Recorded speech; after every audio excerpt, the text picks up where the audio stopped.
Hi, my name's Patrice Lawrence, and I've been invited to express myself, the novels that shape the world for National Libraries Week. So I've been asked to talk about 3 to 5 books that sort of changed my life.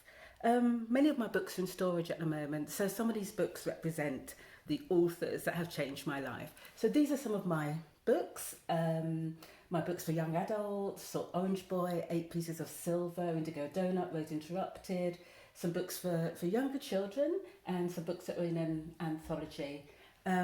So crowning those books is Chasing the Stars by Mallory Blackman. It was actually Mallory's Pig Heart Boy that changed my world.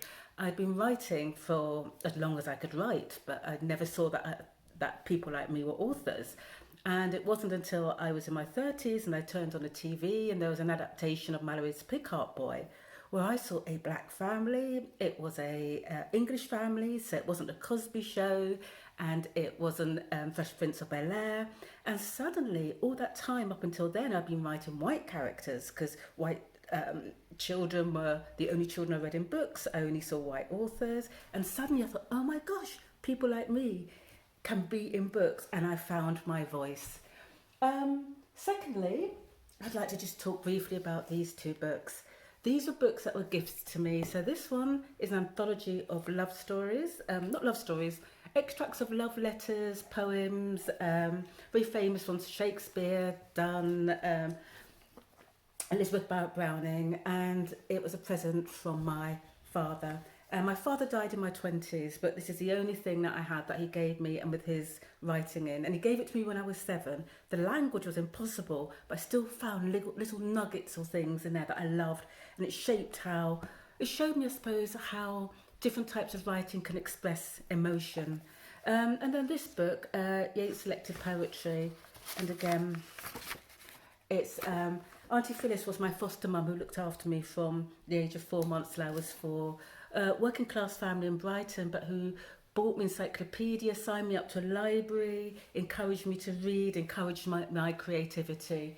And poetry has always been something that I've loved. In terms of writing, I would go for Stephen King's On Writing, which is both hilarious, but actually demystifies it. It makes you feel that anyone could be a writer. And I admire him because he is such a prolific storyteller. He can take a concept and within a paragraph have you hooked on it. And when I was growing up, there was no young adult books really. You kind of went from children's books to Agatha Christie to Stephen King, and I owe him a great debt for showing me how a good storyteller can just reel you into their books. Dorothy Coomson I love because, again, I loved crime books, but never were there people like me in them or writing them. So she's an actual inspiration to crime writers, but also to commercial writers. That means we don't have to be in a box. We can write what we want, but still have ourselves in there. And then finally, well, not quite finally, Bell Hooks. Bell Hooks, Reel to Reel and Black Looks, I read when I was doing my Masters. And I was doing a Masters in Creative Writing for Film and TV. And I wanted to write my dissertation on images of, I suppose, British black fatherhood in film and TV. And there were very, very few. But what Bell Hooks taught me was that I had my own perspective. I could write from who I am. I grew up, my teenage years were in the 70s and 80s when there were a lot of romantic comedies, mostly involving, oh gosh, I can't remember their names now.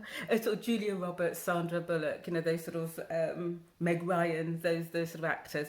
Never was there anybody like me in there. You might be a sassy best friend, maybe, but what it taught you is that we could not be the lead, that our voices weren't important. And what Bell Hooks taught me was actually my viewpoint as a woman of colour and as a black woman was entirely valid. And I suppose that is something that now powers me through the book, that when I write stories, and I write stories of young people of colour or young working class people, is to make sure that they're authentic, to make sure that they resonate, and to make sure that they have power. Thank you.